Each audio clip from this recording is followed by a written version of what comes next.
Karam yetishtiruvchi dehqonlarimiz hozirgi kundagi eng dolzarb muammolardan biri karam ko'chatlari so'lib qolishi. Buni bir nechta sabablari bor. Birinchi texnik sabab, ya'ni dorini ko'p tagidan issiq vaqtda berib, issiq vaqtda suv qo'yishi. Ikkinchisi o'sha qismni jarohatlanishi. Lekin hozirgi mana bu oktyabr oyiga kelganda asosiy zarar kunanda hisoblangan simqurtlar oilasiga mansub, mana ko'rib turibsiz, tuproq osti zarar kunandalar zarar beradi. Ya'ni mana shu po'stoq qismini ma'lum bir qismini ozgina zararlaydi, shu yerga tuxumni qo'yib ketadi va u yerda mana bu tuxumdan endi mana chiqqan bir 2 kunlik lichinka hisoblanadi.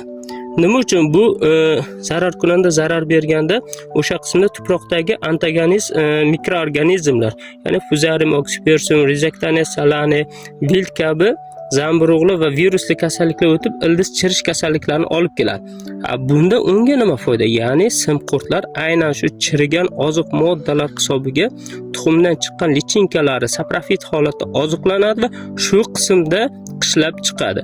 Bu ma'lum bir 10 kun 15 kun oralig'ida oqsimon qurtlarga aylanadi. Mana bu ko'chatimiz qachonki bu holatda topishingiz mumkin, ya'ni tana so'li to'xtamasi.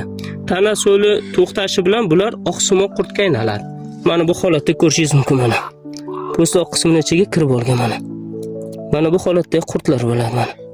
Ko'rinayotgan bo'lsa agar mana oqsimon qurtlarga aylanadi. Mana.